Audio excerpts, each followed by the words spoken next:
मैं उपेंद्र यादव, आप सबका इस लाइव प्रोग्राम में स्वागत है। एक विशेष संवाद युवाओं से, प्रदेश के करोड़ों लोग जो पिछले 10 साल के संघर्ष के दौरान जुड़े हैं। एक इतिहास रचने का काम हमने जो किया है, लगातार संघर्ष किया है और देश का पहला ऐसा राज्य है जिसने जो संगठन ऐसा है जो सरकारों को झुकाने का काम भी किया है और काम कराने का काम किया है। आप वर्तमान हालातों को देखोगे तो राजस्थान में ही सबसे ज्यादा वैकेंसियां आ रही हैं। दुर्भाग्य है कि पेपर लीक, नकल, फर्जीवाड़े की घटनाएं घटित हो रही है, लेकिन उसको लेकर भी अध्यादेश लाने की घोषणा हमारे संघर्ष के बदौलत 17 अक्टूबर 2021 को राज्य सरकार को करना पड़ा था। मैं मुद्दों से इतर आप लोगों से, युवाओं से बड़ा आज चर्चा करने आया हूं, संवाद करने आया हूं। साथियों, मैं आपको कुछ बताने के लिए विशेष तौर पर आया हूं, क्योंकि कल सुबह जल्दी मैं निकलूंगा, क्योंकि मैं जोधपुर, फलोदी और जैसलमेर 2 दिन का एक शादी समारोह के तौर पर जा रहा हूं। तो वहां युवाओं से मुलाकात का भी प्रोग्राम रहेगा और उनके बीच में रहूंगा, क्योंकि कल सुबह 8 बजे निकलूंगा तो 9 बजे जोबने, फिर 10 बजे कुचामन, फिर 12 बजे नागौर और फिर फलोदी 6 बजे, और फिर परसों सुबह 10 बजे मैं जैसलमेर में रहूंगा। तो कल फलोदी में शादी अटेंड करनी है, लेकिन इसके अलावा वहां युवाओं से तो मुलाकात करूंगा। लेकिन साथियों, एक चीज और मैं बता रहा हूं कि जो विधानसभा घेराव को ऐलान को लेकर जो कई लोग चिंतित थे कि उपेंद्र यादव ने तो कह दिया कि मेरे से अच्छा कोई काम कर सकता है तो पद छोड़ सकता हूं, वो राजस्थान बेरोजगार एकीकृत महासंघ कार्यालय 25 तारीख को 12 बजे पहुंचे। उनका स्वागत है, क्योंकि साथियों स्वागत है, लेकिन विधानसभा घेराव नहीं रुकेगा। विधानसभा घेराव, यदि कोई अच्छा व्यक्ति वहां आता है और वो राजस्थान बेरोजगार एकीकृत महासंघ की कमान संभालता है तो उसके नेतृत्व में भी विधानसभा घेराव किया जाएगा, क्योंकि ये विधानसभा घेराव ऐतिहासिक हजारों की संख्या में होने वाला है। ये विधानसभा घेराव अब रुकने वाला नहीं है, क्योंकि अब 100 लोगों की संख्या की अनुमति दी गई है। अब धीरे धीरे छूट ओढ़ दी जाएगी और परमिशन के लिए अधिकारियों से बात की है। जैसे ही मैं जैसलमेर से चाहूंगा, मैं खुद मिलकर परमिशन के लिए प्रार्थना पत्र लगा दूंगा। नया अध्यक्ष होगा, यदि नया अध्यक्ष आता है वो संभाल नहीं पाता, हाथ खड़े कर देता है, तो आपका भाई जिंदा है। विधानसभा घेराव तो होगा, आंदोलन तो होगा, क्योंकि मैं उन लोगों को छोड़ नहीं सकता। 2013 का वो राजस्थान जो पंचायत राज एलडीसी भर्ती 2013 का कैलेंडर जारी होना है। फाइल अब आंदोलन जब तारीख आएगी उससे पहले आपको खुशियां भी मिल जाएगी, उसका भी प्रोसेस लगातार बात हो रही है।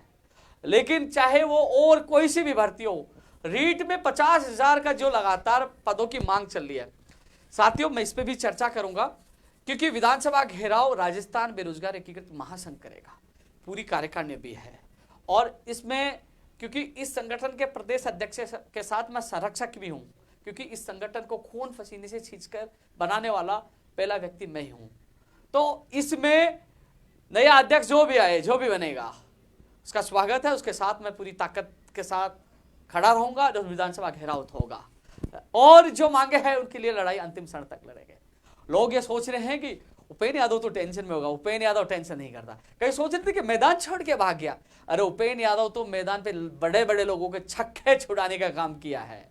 आंदोलन स्थगित नहीं होगा, आंदोलन होगा। और रही बात, एक चीज और बता दूं, जो 50,000 की जो अभ्यर्थी है, जो मुझे लगातार मैसेज कॉल करके रीट में पद बढ़ने चाहिए, आप भी तैयार रहिए, क्योंकि जितने मैंने पिछले लाइव में भी बताया था कि अब कई चीजों को लेकर जो यह आंदोलन है, अब अध्यक्ष जो बनेगा वो 25 तारीख को पता चलेगा, क्योंकि पूरे राजस्थान से मैंने कहा कि कोई भी आ सकता है, उसका स्वागत है।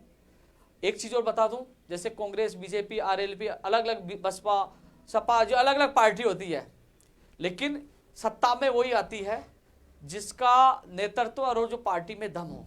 तो यहाँ राजस्थान में भी कई ऐसे संगठन बने हुए हैं, लेकिन राजस्थान बेरोजगार एकीकृत महासंघ का दबदबा इसीलिए है कि ये संगठन निस्वार्थ, ईमानदारी के साथ और दबंगता के साथ सरकारों से टकराने का काम किया है। साथियों, एक चीज और बता दूं, क्योंकि ये जो अचानक मैंने ये क्यों कहा, इसका भी कई लोग सोच रहे हैं कि उपेंद्र यादव जी ने ट्वीट क्यों किया, ऐसा क्यों बोला।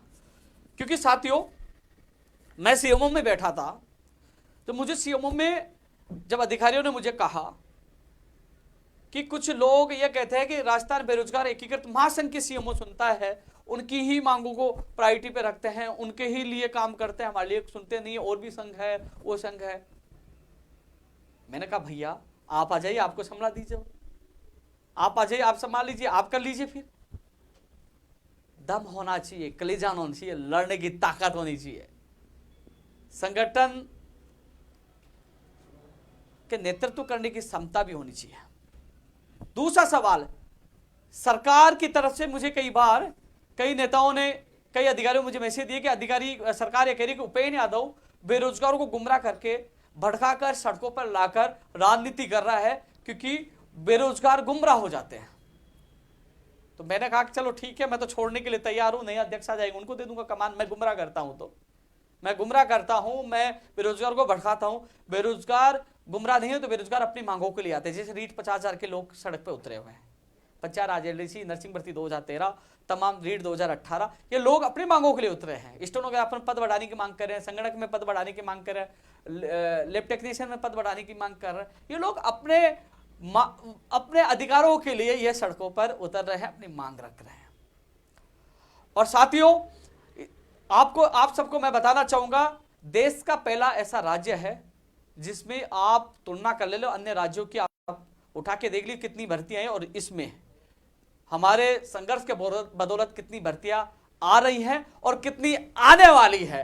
ये एक संघर्ष की बड़ी ताकत है। हमने, सरकार कोई सी भी हो, इस संगठन ने सरकारों को झुकाने का काम किया है।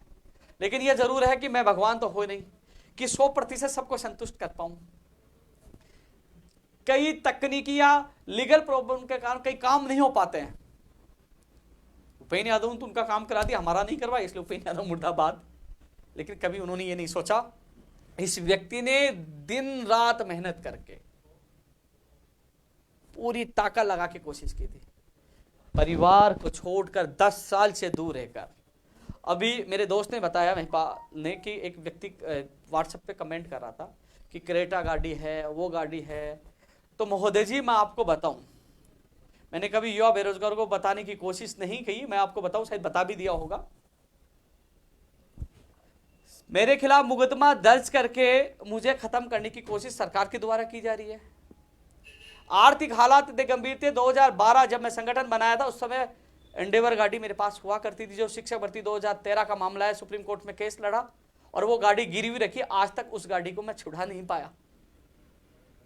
मैं वो व्यक्ति हूं कि जो मेरे घर के द्वारा दी गई वो गले की सोने की चेन गिरी हुई रखकर बेरोजगारों के लिए लड़ा हूं, गाड़ी गिरी हुई रख के लड़ा हूं, लेकिन कभी सहानुभूति लेने नहीं आया।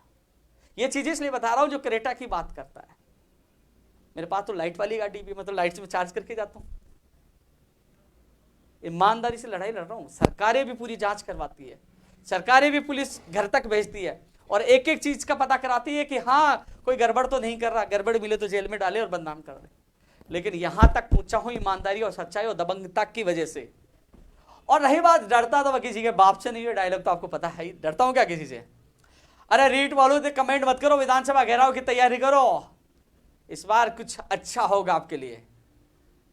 कुछ लोग कहते हैं हाँ, सीना ठोक के कह रहा हूं, मजबूती से आपके लिए लड़ूंगा, विश्वास दिलाता हूं। लेकिन आप विश्वास दिलाओ, जिस दिन घोषणा होगी तो आपको बड़ी संख्या में, अधिक से अधिक संख्या में आना है। अब कुछ लोग कहेंगे कि इनकी संख्या बुलाना चाहता है और मांगे उठाएगा, तो आपकी पहले नंबर पे मांग रख लेंगे दोस्त। और मांग बाहरी राज्य कोटा, कानून, ये तमाम मांगे बाद में रख लेंगे, फिर तो कोई दिक्कत नहीं है ना, क्योंकि आपकी मांग पर ही मैं कह रहा हूं। लेकिन उससे पहले यदि राज्य सरकार अभी भजनलाल को पकड़ा है और भजनलाल से जांच की जाए कि वास्तव में किस किस को पेपर दिया, बड़े स्तर पर यह पेपर पहुंचा है, तो यदि सरकार और एजेंसी, एसओजी को लगता है, एसओजी के मैं एडीजी से यह कहना चाहूंगा, आपको लगता है कि पेपर बहुत पूछा, उससे जांच करिए तो पेपर रद्द कर दीजिए। 50,000 वाले मुझे गाड़ी दे लेंगे, कोई दिक्कत नहीं। यदि पेपर बड़े स्तर पर पूछा तो रद्द कर दीजिए, मैं रद्द के भी समर्थन में हूं। सीबीआई को जांच दे दीजिए, इसके भी समर्थन में हूं, दे दीजिए सीबीआई को। मैं खुला कह रहा हूं, मैंने तो अनशन भी किया था लेकिन लोग नहीं आए, घर बैठे रहे। लेकिन आप यह भी नहीं कर पा रहे हो कि हम सीबीआई को भी नहीं देंगे, हम रद्द भी नहीं करेंगे, तो कम से कम उन लोगों का भला कर दीजिए जो कुछ पॉइंटों से, नंबरों से वो आज रो रहे हैं कि हमारे भविष्य के साथ गलत हो सकता है। 80, 82, 83% बनाकर वो आए हैं, तो कम से कम भजनलाल ने जिस जिसको पेपर दिया है उनको पकड़ के ब्लैक लिस्टेड हमेशा के लिए करिए और उनकी जगह नए अभ्यर्थी को मौका दीजिए ना। नए अभ्यर्थी को मौका मिलेगा, उनको बाहर करिए, ये तो करना चाहिए ना। भैया अब विधानसभा घेराव में भजन लाल ने जिन जिन को पेपर दिया उनको बाहर करने के, और साथ में जो पद बढ़ाने की मांग ये कर रहे हैं, जो 50,000 की करें ये लोग, अभी भी पद शिक्षा विभाग में खाली है, इनके साथ, क्योंकि उस समय मेरी मजबूरियां थी, लेकिन अब सरकार ने अपनी तरफ से अपना वादा तोड़ा है, क्योंकि सरकार ने कई मांगे हमारी जो करनी थी वो पूरी नहीं की, इसलिए मैं गुस्से में भी आक्रोश में भी हूं, क्योंकि अध्यादेश लाना था, आदेश जारी करना तो अभी तक जारी नहीं हुआ। लेकिन यह जरूर है कि संघर्ष के लिए, अब एक चीज और बता दूं, रीट, एसआई, जयन,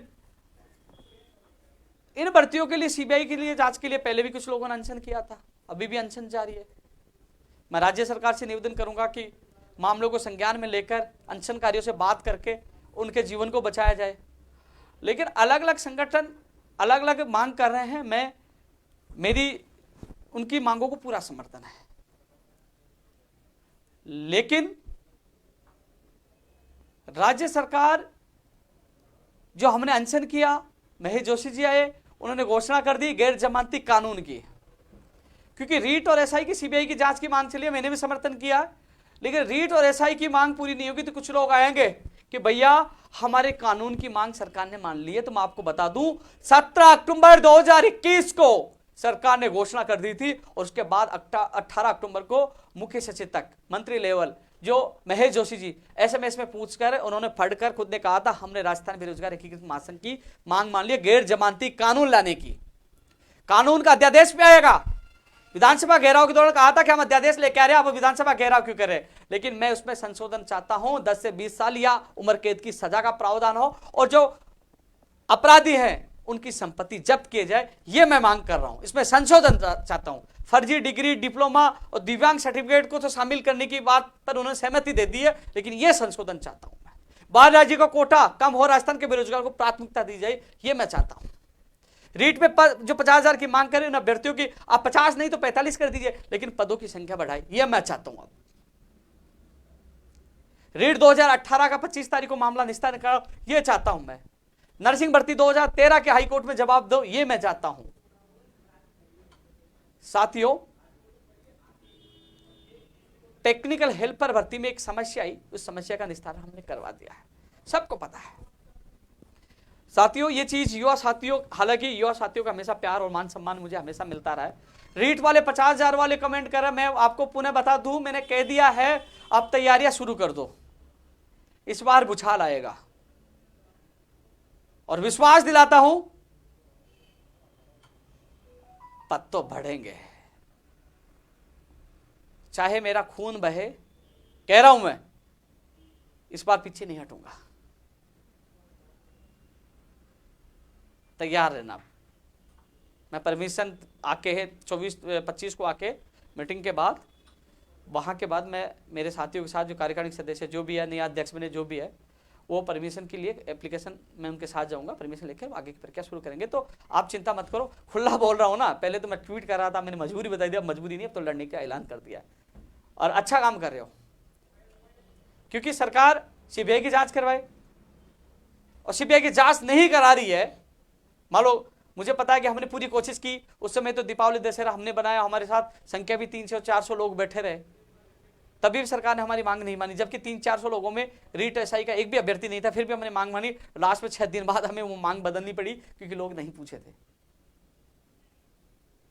लेकिन जो हालात गंभीर बने हैं, तो कम से कम बजलान पकड़ा तो उन लोगों को बाहर करना चाहिए, और पदों की संख्या बढ़ानी चाहिए। उन युवा साथियों को कहना चाहता हूं कि आप तैयारी में जुट जाए। हालांकि कई लोग, क्योंकि मैं आपके पक्ष में बोल गया था, कई लोग गाली देने लग जाएंगे, देखो उपेन्द्र यादव तो इसलिए कह रहा है कि सीबीआई की मांग चल रही है ना, इसलिए पद बढ़ाने की मांग कर रहा है। उपेन्द्र यादव की मांग नहीं है, इन लोगों की पीड़ा देखते हुए मैं मांग कर रहा हूं, जो कभी सुभाष गर्ग के बंगले पे बैठे हैं, कभी यहाँ 2 महीने तक 3 महीने तक यहाँ बैठे रहे, कभी कॉल करते हैं, मैसेज करते हैं, कई मैंने बहनों को रोते हुए देखा, कई लोगों को मैसेज आए ट्विटर पे, देखो हम आत्महत्या कर लेंगे। इन सबकी पीड़ा देखते हुए मेरा निजी कोई फायदा नहीं है, इनकी पीड़ा, इनको दर्द को देखते, ये पेपर लेने वाले नहीं है, ये पेपर लेने वाले होते ना, ये पेपर माफिया होते ना, तो ये पद बढ़ाने की मांग नहीं करते, ये असली वो तैयारी करने वाले अभ्यर्थी है। तो इनकी पीड़ा मैं समझ रहा हूं, इसलिए इनका समर्थन कर रहा हूं, समर्थन का इनकी आवाज भी उठाऊंगा और उनको न्याय भी दिलाऊंगा, सीना ठोक के कहता हूं, इनकी मांग मजबूती से उठाऊंगा। लोग ये कहते हैं ऐसे बोल के दिखाओ, तो बोल रहा हूं मैं।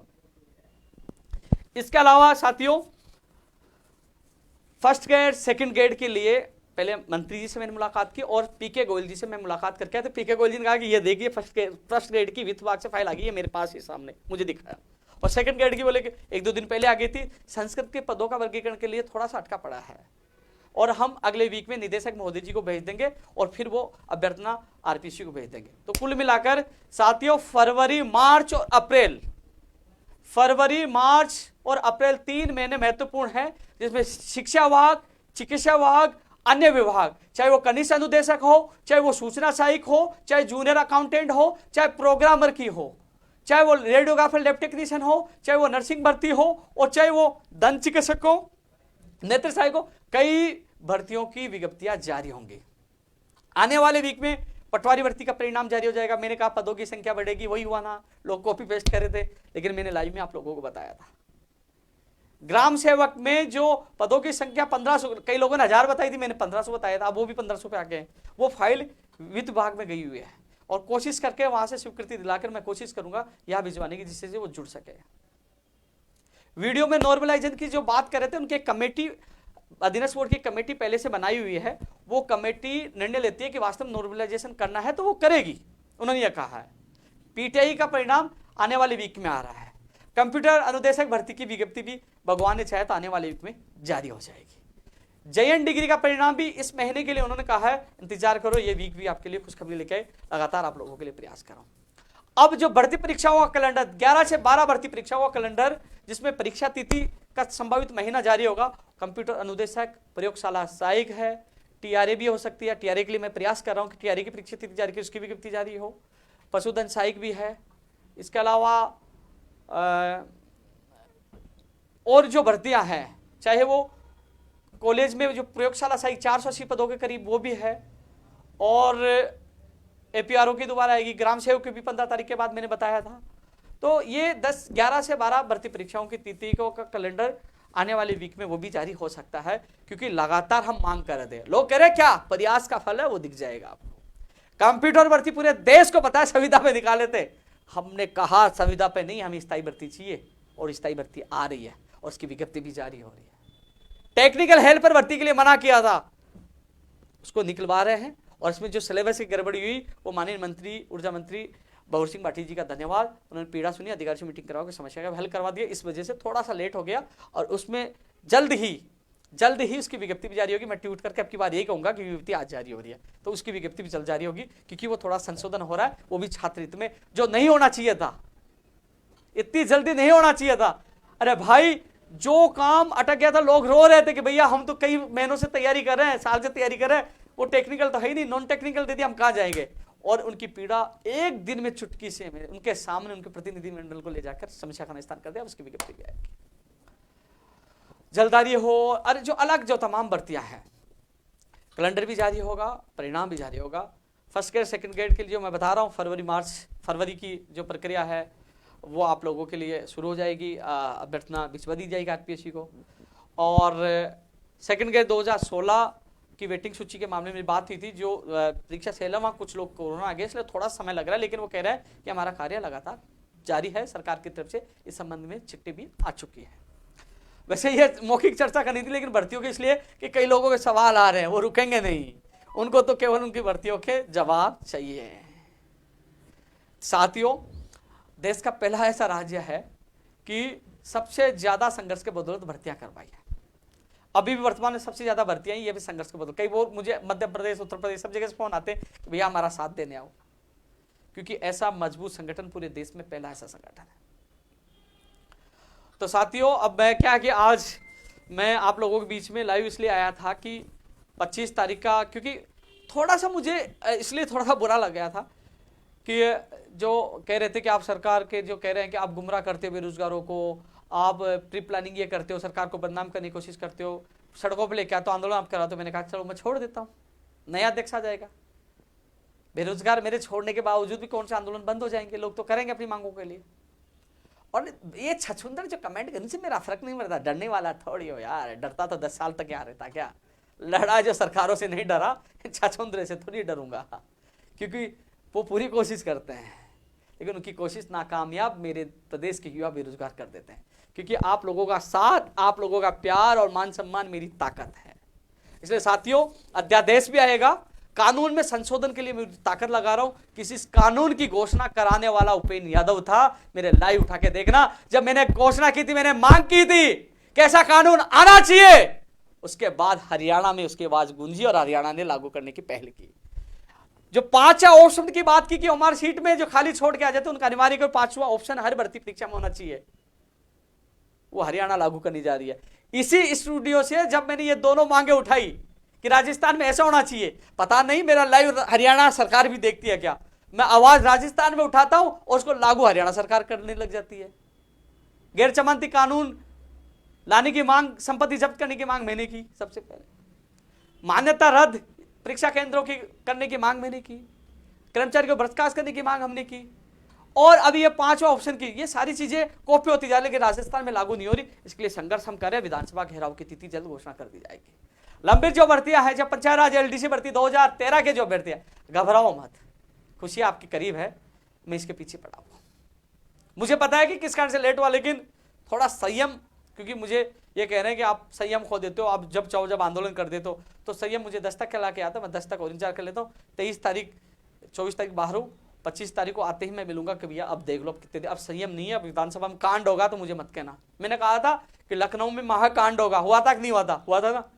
और अभी सरकार सुनेगी नहीं तो विधानसभा घेराव में भी महाकांड क्या सुपर कांड होगा, कह रहा हूं अभी।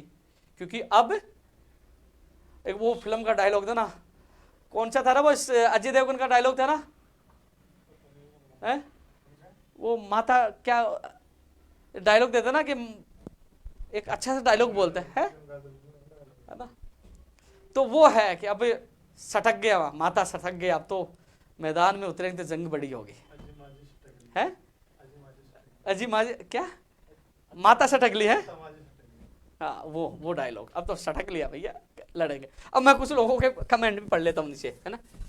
मैं यूट्यूब पे देख रहा हूँ, यूट्यूब पर जो भी है ना, मैं फेसबुक पे नहीं देख रहा हूँ, यूट्यूब पे देख रहा हूँ, स्पीड बहुत तेज है। संगणक की मैंने मांग रख दी है, रखूंगा, उसमें सहयोग करूंगा, स्टेनोग्राफर में पूरी मांग करूंगा भैया, पोस्ट बढ़ाने की उनकी बात रखूंगा।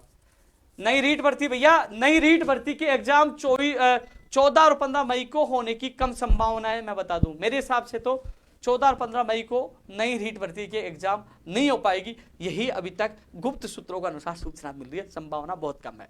इसके अलावा संस्कृत विभाग में रीट भर्ती के लिए उन्होंने ये कहा कि फाइल चल गई है, लेकिन हम जानबूझकर इसको थोड़ा लेट इसलिए कर रहे हैं कि जो लोग, क्योंकि पहले संस्कृत में लग जाते हैं और सीट खाली करके वो सामान्य शिक्षा में चले जाते हैं, तो पिछली बार ऐसे ही सीटें खाली रह गई, इसलिए जो लगना चाहिए वो सामान्य शिक्षा में पहले लग जाएं और बाद में और लोगों को मौका मिल जाए, इसलिए हम जानबूझ के लेट कर रहे हैं। संस्कृत विभाग में 1777 पदों पर जो स्वीकृति मिली हुई है उस भर्ती के लिए। संस्कृत विभाग में कंप्यूटर भर्ती, अनुदेशक भर्ती निकालने की मांग की, तो उसके लिए भी फाइल चल गई है। फर्स्ट के पीटीआई भर्ती के लिए भी मांग की है, लाइब्रेरियन की मांग की है संस्कृत विभाग में। इसके अलावा पीटीआई भर्ती जो सामान्य में है, जो 461 से पद बढ़ाने की मांग की थी, वो पद बढ़ेंगे, चिंता मत करो, उस फाइल को मैंने उठवाई है। पद बढ़ाने के लिए बजट में भी घोषणा हो, कोशिश कर रहे हैं, और पद इसमें बढ़ेंगे, इसके लिए पूरी ताकत लगाई, और उन्होंने यही कहा पद बढ़ेंगे, इसलिए फाइल को रोक दिया गया है। सारी भर्तियों के लिए जी जान लगा रखी है। एक आईएएस अधिकारी, मैं नाम तो नहीं बताऊंगा, कि भाई इतना पीछा क्यों पड़ा है सरकार के पीछे, क्या सरकार ने क्या बिगाड़ दिया। इधर बेरोजगार कहते हैं कि उपेंद्र यादव तो सरकार से मिला हुआ है, उपेंद्र यादव सरकार से मिला होता तो दौलतपुरा थाने में मेरे मुकदमा दर्ज नहीं होता। सीएमओ क्या था इस पर, वहां पुलिस वाले कह रहे कि हम तो मुकदमा 40 लोगों 45 लोगों क्या कर देते, लेकिन सीएमओ से फोन आया तो मुकदमा दर्ज करो। मुकदमा दर्ज इसलिए किया गया था कि विधानसभा घेराव से मुझे गिरफ्तार कर ले पहले, इसलिए किया गया था। लेकिन मैं वापस 25-26 तारीख को वापस जा रहा हूँ, गिरफ्तार करो, क्योंकि विधानसभा घेराव में ऐसा कोई विघ्न नहीं आए कि मुझे पकड़ ले, क्योंकि उससे पहले इस केस को निपटारा कराऊंगा, क्योंकि कोई मौका नहीं मिले मुझे अंदर डालने का, क्योंकि विधानसभा घेराव इस बार ऐतिहासिक है। इसलिए साथियों, मुझे खत्म करने के लिए सरकार के बड़े बड़े लोग लगे हुए हैं, लेकिन सच की लड़ाई मैं लड़ रहा हूँ। 14% वाला मंत्री जी को याद दिलाएंगे कि फोन की घंटी कब बजेगी, क्योंकि विधानसभा घेराव ऐतिहासिक है। मुझे याद है कातर सभा की 2 बार घोषणा जो शिक्षा मंत्री जी की थी, वो मुझे याद है बिल्कुल। मैं अब कमेंट स्टोना का 1534 वाले लिस्ट है, प्रोविजनल फाइनल लिस्ट के लिए मैं पूरी कोशिश करूंगा भैया। कृषि प्रेक्षक भर्ती का परिणाम भैया आपका फरवरी में आएगा, और मैं इसलिए मंगलवार बुधवार को मैं चेयरमैन साहब से एक बार मिलने की कोशिश करूंगा, जो अपडेट हम आपको बता दूंगा भैया। सूचना सहायक 2013 के लिए साहब मना कर चुके, वो बिजली विभाग में वेटिंग और 37 पद जोड़ने की मांग कर रहे हैं। साथ ही इस मांग को भी मैं मजबूती से उठाऊंगा। और जो विशेष शिक्षकों की यदि जो 50,000 पद करने की मांग करे, विधानसभा घेराव करे, 50 नहीं तो 45,000 कर दो, उसमें विशेष शिक्षक के भी पद बढ़ाने की मांग करेंगे। जब पद बढ़ेंगे, जब मांग करें तो यार आपकी क्यों नहीं करेंगे यार, आप तो विशेष शिक्षक बहुत प्यारे व्यक्ति हो यार, आप लोगों ने तो बहुत प्यार मान सम्मान दिया था, 14% वाले भी यार प्यारे सारे लोग हैं। तो मैं चिंता मत करो, विशेष शिक्षक विशेष है मेरे दिल में। 1000 पद आए तो और बढ़ाएंगे, लेकिन ये सामान्य वाले हैं यार, आपके तो 1000 आए, इनके भी करेंगे, आपके बढ़ाएंगे और इनकी भी आवाज मजबूत उठाएंगे।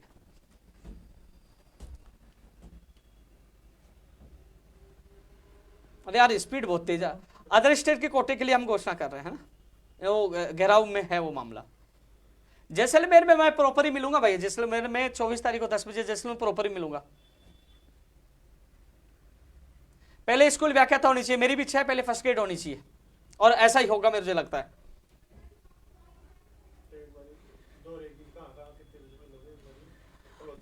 भैया कोई पूछ रहे, कल 9 बजे तो मैं जॉब में रहूंगा, 10 बजे कुचामन और 12 बजे नागौर, फिर 6 बजे फलोदी आदर्श नगर रहूंगा, और फिर जैसलमेर मैं मेन सिटी में 10 बजे मिलूंगा। कई कमेंट कर रहे हैं, मैं वहां लोगों से, मैं देखता हूँ यार आप लोगों से, वहां लोगों से मिलूंगा, क्योंकि 10 साल हो गए कभी लोगों से मिल ही नहीं पाया, क्योंकि शादी है वहाँ, दोस्त की बहन की शादी है, तो मैं फलोदी जा रहा था, दोस्तों ने कहा कि जैसलमेर भी आगे निकलेंगे, तो मिलते हैं लोगों से निकलेंगे।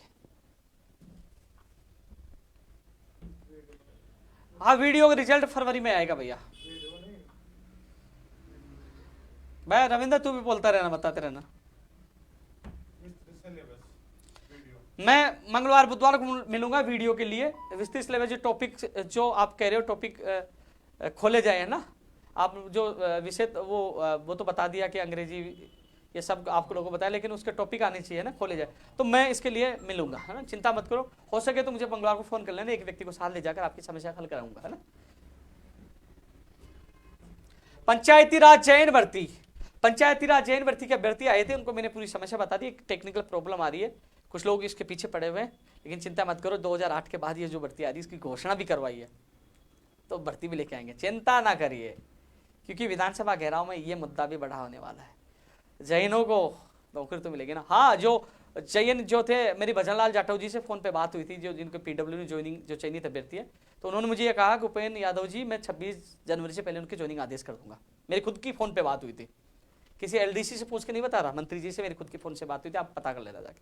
इसके अलावा जो लैब टेक्नीशियन के 120 चयनित अभ्यर्थी है, मुझे डॉक्टर साहब ने कहा था शनिवार के लिए कहा था, वो शुक्रवार के लिए कहा था, वो आदेश नहीं हो पाए, मैं खुद जाकर मिलूंगा। तो इस वीक में हो सके आप लोगों के आदेश हो जाने चाहिए, क्योंकि जो ग्रुप 3 ने उसमें सॉफ्ट कॉपी का जो एक उन्होंने मार्क कर दिया था, उन्होंने जवाब भी दे दिया कि सॉफ्ट कॉपी मंत्री जी को भेजते हैं, तो वो फाइल आ गई थी, वो आदेश क्यों नहीं है शुक्रवार को, तो मैं सोमवार मंगलवार को भेजी, उसके बाद मिलकर, या तो सोमवार मंगलवार को हो जाएगा, नहीं तो मैं खुद जाकर आपके आदेश जारी करवाने की कोशिश करूंगा जल्द से। इसके अलावा सीएचओ की वेटिंग के लिए जितेंद्र कुमार सोनी जी आईएएस अधिकारी, बहुत अच्छे, बहुत ग्रेट है, बहुत मान सम्मान दिया, प्यार दिया, अच्छा लगा, उनका व्यक्तित्व अच्छा है, और उन्होंने कहा कि आप 2 कदम चलोगे तो मैं 4 कदम चलूंगा, सीएचओ की वेटिंग की चिंता करने की आवश्यकता नहीं, जल्द जारी कर दूंगा। ये जितेंद्र कुमार सोनी जी जो आईएएस अधिकारी है, एमडी है एनएचएम के, और ये उन अभ्यर्थियों के सामने, कई लोग तो क्या करते हैं अपने लोगों को अंदर ले जाते हैं और बाहर आके कहते मैंने ये कर दिया, मैंने ये कह दिया। हम तो भैया अभ्यर्थी को साथ ले जाते, पीड़ित अभ्यर्थी उनके सामने बात करते, जिससे वो लोगों को बताए कि हमारी बात रखी या नहीं रखी। सामने कर धोखा देना नहीं आता, लड़ना आता है और जीतना। पंचायत जैन की बोलते हैं शिक्षक भर्ती 2012 की तारीख नहीं मिली, 12 की तारीख मिलते 2012 वाले जवानों एक्टिव हो जाना, मुझे पता है 12 की तारीख मिलती, क्योंकि कई लोग हैं ना 2012 का आज का नाम नहीं ले रहा, शिक्षक भर्ती 2012 का नाम इसलिए नहीं ले पा रहा क्योंकि अभी वो तारीख नहीं मिली, तारीख मिलने के बाद ही फिर आपके लोग सारे जो है ना मुझे फोन करने लग जाएंगे, तारीख आ गई, तारीख आ गई, तारीख आने के बाद फिर भाग दौड़ हो जाती है। तो एक बार तारीख आ जाए सुप्रीम कोर्ट में, उसके बाद मेरा मामला संज्ञान में, यार सब लोगों को न्याय मिले 2012 से जो अटके, मुझे आपका मामला पूरा संज्ञान में, मैंने वादा किया था जी जान से आपका सहयोग करूंगा, साथ दूंगा और न्याय दिलाने की कोशिश करूँगा, तो मैं भूला नहीं है ना। फोन कर लेना नागौर में प्रॉपर कहाँ, वो पहले प्रॉपर तो क्या कोरोना लॉकडाउन लगा तो कहीं एक जगह है, कोई रामदेव भाई है वहाँ पे, वो बताएगा ना, रामदेव चोटिया है दोस्त है, मैं बता दूंगा। विशेष शिक्षक की मैं बोल चुका हूँ विधानसभा घेराव में, और क्या है भाई तू फेसबुक में देख के बता देना भाई। ये फेसबुक यूट्यूब और ये ट्विटर पर आप लोगों को सूचना देते देते पता है ये जो चश्मा है ना यो शौक का नहीं, आंखों का चढ़ चुका है। वैसे सही तो लग रहा हूँ, बेकार तो नहीं लग रहा, क्योंकि चश्मा मैंने लगा नहीं, लगा रहा हूँ तो अच्छा ऐसे अजीब सा मुझे लग रहा है, लेकिन लोग कहते हैं अच्छा लग रहा है, क्योंकि ये आंखें थोड़ी कमजोर होगी क्योंकि ट्विटर यूट्यूब सबको आपको पहले अपडेट देता हूँ ना। और धन्यवाद देना चाहूंगा कि 5,13,000 लोग मेरे ट्विटर पर मेरे परिवार में जुड़े हैं। धन्यवाद देना चाहूंगा, आप लोग जुड़े हो। और ट्विटर पर मैं लगातार आपको अपडेट सबसे पहले देता हूँ। लोग बाद में कॉपी पेस्ट करते हैं, फिर कहते हैं हमने ये कर दिया। हालांकि लाइव में मैं कई चीजें बता चुका हूँ। हाँ, वन रक्षक वनपाल में पद बढ़ रहे हैं, वो आपने देख लिया होगा कि विभाग ने मुझे जवाब दिया, वो भी लेटर निकाल कर, वो आपने देख लिया होगा। टेक्निकल हेल्पर के लिए मैं बोल चुका हूं यार, बहुत तेज बग रहा है ये भैया। नई रीट में देख 14-15 मई को होगा नहीं, अभी जो मैंने पूरी कंफर्म नहीं कह रहा हूं। जब मैं मुख्यमंत्री सचिव साहब से मुलाकात की थी तो उन्होंने करीब मैंने मुलाकात की थी जब घोषणा की थी ना नई 20,000 की, उसके दूसरे दिन जब मैं CMR गया था तो उन्होंने, मैंने कहा साहब इसमें क्या कर रहे हो, 2 पेपर 1 पेपर, उन्होंने कहा फिलहाल 1 पेपर ही है, बार बार रूल्स चेंज नहीं करते। लेकिन एक बार पहले चर्चा भी हुई थी, उस समय 2 पेपरों को लेकर चर्चा हुई थी, तो अभी असमंजस की स्थिति है। लेकिन उस दिन मुझे तो ये कहा था कि 1 पेपर होगा, लेकिन अभी असमंजस की स्थिति है। दोस्तों यदि 1 पेपर होता है, मान लीजिए 1 पेपर होता है, तो जो लग चुके हैं उनसे उनको एक प्रमाण पत्र से एक बार ही नौकरी देने का नियम सरकार को बनाना चाहिए, जिससे वो बार बार रिपीट नहीं हो। और यदि आप ऐसा करो तो वो आ जाएंगे, इससे बढ़िया 2 ही एग्जाम होने चाहिए, बाहर राज्य के लोग नहीं आएंगे, जीके होना चाहिए। तो इस पर सरकार को फैसला लेना, इस पर भी मैं भी मेरी राय सरकार के सामने रखूंगा। धन्यवाद धन्यवाद, आप लोग इतना प्यार दे भाई। मैं झुंझुनू में अपने नेत्र साइक, भैया आप नेत्र साइक मिलते ही नहीं है यार, एक बार मिले तो मैं अब की बात रखूंगा। भाई नीचे कमेंट रख रहे हैं कि उनको अध्यक्ष बनाओ, उनको अध्यक्ष बनाओ। भैया कह रहा हूं ना 25 तारीख को भेज देना, 12 बजे भेज देना कार्यालय पर।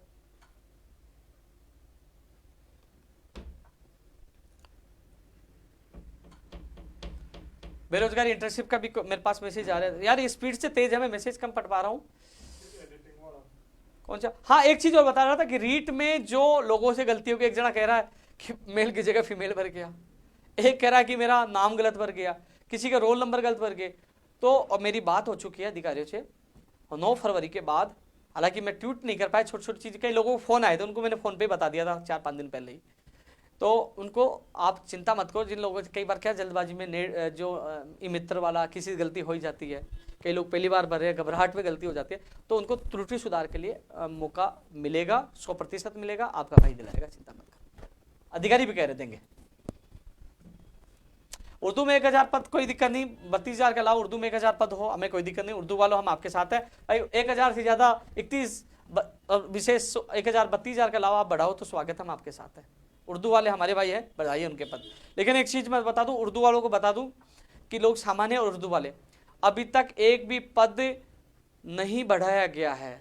और जो पद जो 300 और कितने पद तो इसमें दे दिए, और जो 1000 की पूर्ति करने के बाद दोनों भर्तियों को मिला के इनकी 2000 जो अभी घोषणा की ना 20,000 पदों में, उसमें देने की बात करें। जो पदों के लिए स्वीकृति मांगी ना, अभी चल रहा था कि वित्तीय स्वीकृति मांगी, वो नई भर्ती के लिए वित्तीय स्वीकृति मांगी है, इस भर्ती में नहीं दे रहे हैं।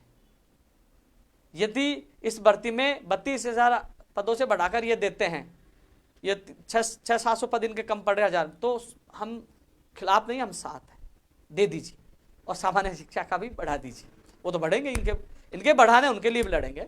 लेकिन मैं स्थिति स्पष्ट कर दूं कि जो न्यूज को देखकर कई लोगों ने कहा कि पद बढ़ चुके, तो उर्दू के अभी तक एक भी पद नहीं बढ़ा है। यदि पद बढ़ जाते, आप बताओ, वार्ता हुई और वार्ता में चैलेंज चला कि वार्ता सफल हो गई, पद बढ़ रहे हैं, तो फिर वो प्रदर्शन करने क्यों आते? सोचिए, आप प्रदर्शन करने क्यों आते? और एक बार मैं पुनः कह रहा हूं, रीट वाले जो आप EWS MBC का पद मांग रहे हो, प्लीज वो पद बन ही नहीं रहे, आप उल्टी मांग मत करिए, आप मांग करिए। 3 साल बाद ये पद वैकेंसी आई है, कॉमर्स और अपेयरिंग वालों को बिठा लिया, वो मांग जाई थी, उसके लिए लड़िए। क्योंकि उस समय भर्ती की विज्ञप्ति जारी नहीं हो पाई थी, न पदों का वर्गीकरण आया था, पदों की विज्ञप्ति अब जारी हो पाई है, तो इस समय EWS MBC दिया हुआ है, तो इसलिए वो गलत मांग है, उस मांग को मत दोहराइए। मैं देख रहा था आप जो मंत्री है, सैनिक कल्याण मंत्री, उनके भी आप सुभाष गर्ग साहब के कह रहे साहब EWS, तो EWS वो कहेंगे ठीक है, हम आपकी मांग मानते हैं, मैं बात करेंगे, अधिकारियों से मीटिंग कराएंगे, अधिकारी तथ्यात्मक लेकर आएंगे। सही, उस समय घोषणा हुई थी तो ये कहा गया था कि प्रक्रियाधीन भर्तियां जिनकी विज्ञप्तियां जारी हो चुकी है, तो उनमें वो पद दिए जाएंगे MBC और EWS के।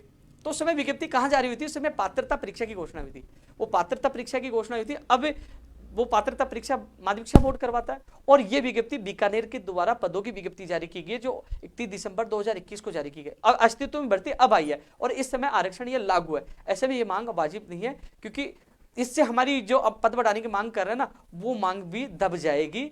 इसलिए ये मांग मत करिए, मैंने पहले भी लाइव में समझाया था।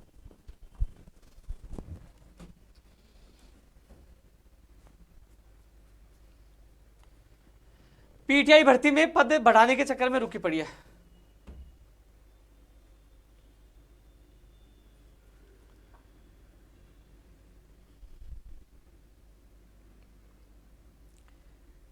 मैं तो राज्य सरकार से यही अपील करूंगा, जो रीट और एसआई और जेईन भर्ती के लिए जो सीबीआई जांच के लिए अनशन कर रहे हैं, उनसे जाकर सरकार मिले, उनका भविष्य बचाए। क्योंकि अनशन करने से शरीर भी डैमेज होता है और खतरे में होता है। तो उनको राज्य सरकार को वार्ता की पहल करनी चाहिए और उनकी सुननी चाहिए और उनको बचाना चाहिए। मैं राज्य सरकार से यही अपील करूंगा। और इसके अलावा जो प्रदेश के युवा बेरोजगार जो हैं, कानून की घोषणा हम 17 अक्टूबर को करवा चुके हैं। बस उसका अध्यादेश विधानसभा में इसमें हम जारी करवाने के लिए पूरा प्रेशर बना रहे, घेराव भी करें, लेकिन उसमें संशोधन भी चाह रहे हैं, इससे इस पर रोकथाम लग सके। 14% वाली भाई मुझे पता है। रोडवेज और पीएचडी भाई ये तो बहुत पास चल रहा है भाई। बिजली विभाग में 37 वाला मैं बोल चुका हूँ, उसमें मैं पूरी मदद करूंगा। 689 में भी मंत्री जी से कहेंगे, मिलेंगे विधानसभा में, इसकी आवाज गूंजेगी बड़ी।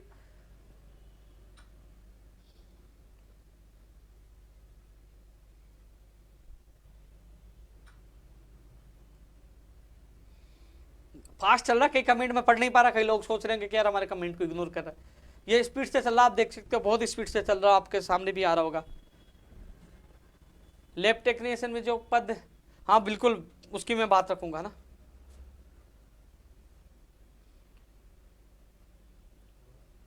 वीडियो के जो 1500 के जो फाइल गई है, कई लोगों ने 1000 बताए थे, मैंने आप लोगों को बताया था 1500, क्योंकि तथ्यात्मक रिपोर्ट हमारे पास होती है, क्योंकि हम धरातल पे संघर्ष करते हैं। आरपीएससी जूनियर अकाउंटेंट, ये मुझे सब पता, मैं बोल चुका हूं ना।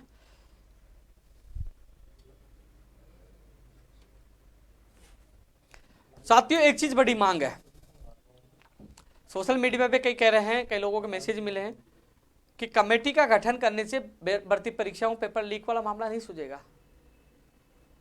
जब सरकार को, जब हमने समर्थन दिया था कांग्रेस सरकार को, तब घोषणा पत्र आप खोल के देखिए, इसमें युवा बोर्ड जो पहले राजनेताओं को दिया जाता, उसमें मैंने डलवाया था कि यह युवा बोर्ड बेरोजगारों की समस्याओं का नीति निर्धारण करेगा। पहली बार यह पॉइंट मैंने खुद ने ऐड करवाया था। और जो वर्तमान सरकार में डबल एजी है, विभूति भूषण शर्मा जी जो इसको देख रहे थे, उनसे मिलकर मैंने ये ऐड करवाया था उनके घर पर। और उस समय कहा गया था कि ये बेरोजगारों को दिया जाएगा, बेरोजगारों का योग्य बेरोजगार अभ्यर्थी इसका प्रतिनिधित्व करेगा। तो साथियों उसकी मांग मैं कर रहा हूं, उसमें स्पष्ट मैंने ज्ञापन भी दिया था, आपने देखा हो पीसीसी में। तो मैंने ये कह दिया उपेन्द्र यादव को छोड़कर किसी योग्य बेरोजगार को उसका अध्यक्ष बनाया जाए। अध्यक्ष क्यों? यदि युवा बेरोजगार, एक बड़ा एक मंत्रालय जैसा होता है, एक बोर्ड है, इसमें मंत्री जितना उनका कद होता है, मंत्री का उनका लेवल होता है, उसमें तमाम अधिकारी तमाम मौजूद होते हैं, तो वो युवा बोर्ड दे दिया जाए, तो वो उसमें सारे लोगों को, जैसे रिटायर्ड जज या अच्छे अधिवक्ता, सीनियर, उन सबको रखकर फिर ये सरकार को कहे कि हाँ इस भर्ती में बेरोजगारों से ले। जैसे मैं युवा जागृति अभियान और सदस्य अभियान की घोषणा की थी कि पूरे युवा बेरोजगारों से वो सुझाव लेकर और उसको बोर्ड के दिए, बोर्ड का काम करे कि हाँ पेपर लीक के लिए जो हमने कई अधिकतर मैंने सुझाव दे दिए, उन सुझावों को सरकार मानती है। वीडियोग्राफी, बायोमेट्रिक हो, जो परीक्षा से पहले विद्यार्थियों को, क्योंकि जब साथ अंदर बिठा देंगे तो इन सब पे रोक लग सकती है। कई लोग कह रहे हैं कि आपने कहा कि परीक्षा केंद्र पर पेपर परीक्षार्थियों को बैठने के बाद दिया जाए, तो इसका मतलब आप समझ नहीं पाए। मैं आपको बता दूं, बीकानेर में एसआई का पेपर आया और वहां से पाली आ गया, प्रधानाध्यापक फोटो खींच के भेजा। प्रधानाध्यापक को अभी तक बर्खास्त नहीं किया, सरकार की एक कमी है, बर्खास्त करना चाहिए था, इस नियम को लागू करना चाहिए था, जो हमारी मांग मानी थी। लेकिन और उस परीक्षा केंद्र की मान्यता रद्द भी करनी चाहिए थी सरकार को, एक्शन सरकार को लेना होगा। लेकिन 2-3 घंटे पहले पेपर वहां पहुंच जाता और जो गिरोह जो वहां पे आए वहां सेटिंग करके वहां से पेपर ले लेते हैं, वहां एक्सपर्ट टीम होती है, आधे घंटे में पेपर करवा के लोगों को बता देते हैं। लड़कों को 1-1.5 घंटे पहले बुलाया जाए, परीक्षार्थी परीक्षा केंद्र में जब बैठ जाएं उसके बाद पेपर वहां पूछाया जाए। यदि कोई फोटो खींच के बाहर भेज भी देगा तो परीक्षार्थी तो सारे अंदर परीक्षा देने बैठ जाएंगे, पेपर किसको देंगे? परीक्षार्थी अंदर होंगे, बाहर किसको देंगे? पेपर लीक हो सकता है लेकिन बड़े स्तर पर ये वायरल नहीं हो सकता क्योंकि तमाम परीक्षार्थी अंदर होंगे। तो अंदर कैसे पूछाएगा?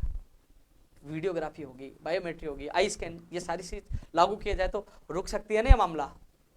और जो एक चीज और है, जो स्थायी सेल हर जिले पर जो हेल्पलाइन नंबर, भाई कोई भी फोन कर दे कि भाई मेरे यहाँ पैसे के लिए बात कर रहा है कि मैं पेपर दे दूंगा, तो वो स्थायी सेल का क्या नाम बता, मोबाइल नंबर बता, पुलिस वालों ट्रेस करो, भाई सर्विलांस पे डालो। फिर कोई कहीं से भी शिकायत करे कि साहब सांचौर में, साहब जोधपुर में, साहब शाहपुरा मनोहरपुर में, साहब कहीं पे भी ये पैसे मांग रहा है, साहब भर्ती के लिए गारंटी दे रहा है, तो तुरंत वो हेल्पलाइन नंबर पर फोन करे साहब ये नंबर है, तो वो उसको ट्रेस करे, सर्विलांस पे डाले और एग्जाम से पहले उसको उठाए और जेल में पटक दे। वो जेल में फिट, परीक्षा हिट, पारदर्शिता, पेपर बाद में पहुंचे, वो भी वीडियोग्राफी के माध्यम से। और जो इंटरव्यू की जो चल रहा है अभी इंटरव्यू, विधानसभा घेराव में जो घूसकांड प्रकरण सामने आया था जिसमें एक सदस्य का नाम भी आया था, कर्मचारियों का नाम, उसको दबा दिया गया, सब भूल गए उसको। आरपीएससी में जो इंटरव्यू घूसकांड हुआ था ना, बड़ा पैसे पकड़े गए थे, क्या वो सदस्य बर्खास्त हो पाया? क्या कर्मचारी जेल जा पाया? क्या उसका पर्दाफाश हो पाया? उसको दबा दिया गया और कह रहे इंटरव्यू में हम पारदर्शिता लेकर आएंगे, ऐसा करेंगे। कुछ नहीं, हम इंटरव्यू नहीं चाहिए, खत्म कर दीजिए, या 5 या 10 नंबर का कर दीजिए। लेकिन उसकी भी मांग विधानसभा घेराव में उठाएंगे कि उसका पर्दाफाश किया जाए और सदस्य को बर्खास्त किया जाए और इंटरव्यू हटाया जाए या 5 या 10 नंबर का किया जाए। तो तमाम मांगों के लिए इस बार विधानसभा घेराव है, इस बार लहू बहेगा, पीछे नहीं हटेंगे क्योंकि इस बार खतरनाक घेराव है, ऐतिहासिक घेराव। मैं कह रहा हूं, मैं पुनः दोहरा रहा हूं, एक बार आपके सामने लाइव में कहा था कि इस बार कांड होगा, कांड हुआ ने पूरे देश में हलचल मची, लखनऊ कौन पूछ गए, तो विधानसभा घेराव भी ऐतिहासिक होगा। और आप लोगों से भी सुझाव मांगे जाएंगे। एक परमाणु एक नौकरी मैं बोल चुका हूं ना, राजस्थान पुलिस भर्ती की एग्जाम डेट है, मैं पता करके मैं करता हूं। सीएचओ वेटिंग के लिए मैं बोल चुका हूं। एसआई भर्ती की कहां भैया, एसआई भर्ती में 12 लोगों का पता नहीं चला कहां गया यार। कृषि परीक्षक के लिए, कृषि परीक्षक और वीडियो का परिणाम फरवरी में आएगा और परीक्षा तिथि के लिए मैं चेयरमैन साहब से मिलकर आपको और बता दूंगा।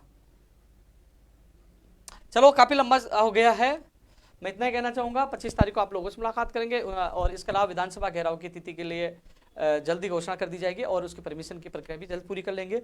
2 दिन के लिए मैं बाहर रहूंगा, किसी व्यक्ति से मिल नहीं पाऊंगा। कल जोबनेर कुछ अमन नागौर होते शाम को फलोदी पूछूंगा, उसके बाद रात को मैं जैसलमेर में रुकूंगा, सुबह कुछ लोगों से मिलकर दोस्तों के साथ वहाँ मौजूद हूँगा, रात को फिर 24 को वापस जयपुर के रवाना, 25 को आप लोगों से फिर मुलाकात करूँगा।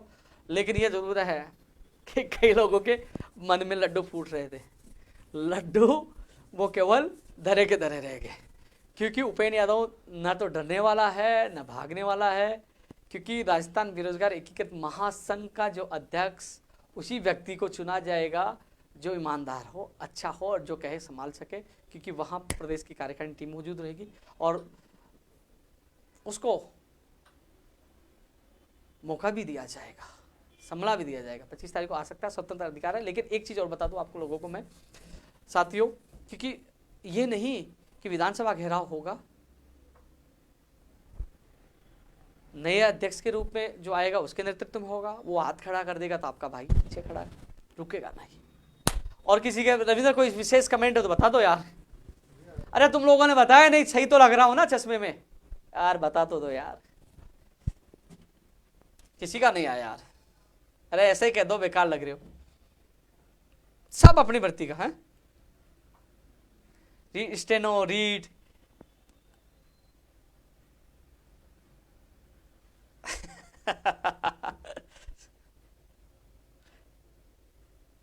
अपनी भर्ती के सारे। अरे मुझे पता है भाई, मुझे पता है आपकी पीड़ा, मैं समझता हूँ, आप लोगों की पीड़ा समझता हूँ।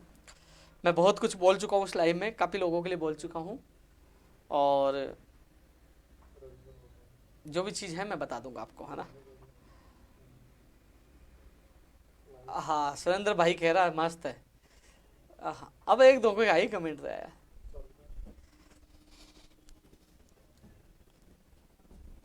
चलो साथियों, और फिर आपसे मुलाकात करेंगे कल। 2 दिन आने के बाद मैं 25 तारीख को आप लोगों से मुलाकात करता हूँ ये संगठन बड़े बड़े लोगों में डर भी पैदा करता है, बड़ी राजनीतिक पार्टियों में हलचल भी पैदा करता है? नर्सिंग भर्ती 2013 के मामले में बोल चुका हूँ, उसका जवाब देने के लिए हम कोशिश करेंगे। जो हाई कोर्ट की सुनवाई में वो जवाब दे नोटिस का, उसके लिए कोशिश करेंगे। उनके साथी विजयपाल हमारे संपर्क में। काफ़ी लोग क्या है कि फर्जी बहनों के नाम से आइडिया बनाकर कमेंट कर रहे हैं। तुम कमेंट देने से मैं दबाव में थोड़ी होऊंगा, कितना ट्रोल कर लो, कमेंट में दबाव नहीं आने, क्योंकि मेरे संपर्क में ओरिजिनल जो अभ्यर्थी संघर्ष करने वाले संपर्क में, विजयपाल मेरे संपर्क में, जो बहन कमला मेरे संपर्क में, जो वहाँ लखनऊ भी गए जो संपर्क जो संघर्ष करे वो मेरे संपर्क में, उनसे मेरी बात हो रही है, वो मुझे फोन करते कि साहब ये लोग हमारे नाम पे फर्जी आईडी बना के कमेंट कर रहे हैं, तो इसलिए मुझे फर्क नहीं पड़ेगा, करिए मस्त होकर करिए, क्योंकि डर से तो खेलने की आदत हमारी हो चुकी है। तो साथियों कुछ है तो रविंद्र बता दे यार भाई, काफी समय हो गया है, भूख भी लग गई है। अरे मैंने सारे कमेंट मैंने देख लिया, अधिकतर वही रिपीट हो रहे हैं। इनके लिए अपन कुल मिलाकर विधानसभा घेराव में बड़ी योजना के साथ हम कुछ प्लानिंग कर रहे हैं, चिंता ना करिए। संघर्ष कभी विफल नहीं जाता। कानून तो आप देख लोगे कि जो अध्यादेश है विधानसभा 70 में अध्यादेश आ जाएगा कानून का, ये जो हमने संघर्ष किया उसका परिणाम आपके सामने मिल जाएगा, जो 17 अक्टूबर को जिसकी घोषणा हो चुकी है, और जो मांगे वो भी पूरी होंगे, जल्द होंगे, है ना। धन्यवाद भाई, है ना। फार्मासिस्ट वाले भी कह रहे हैं भाई,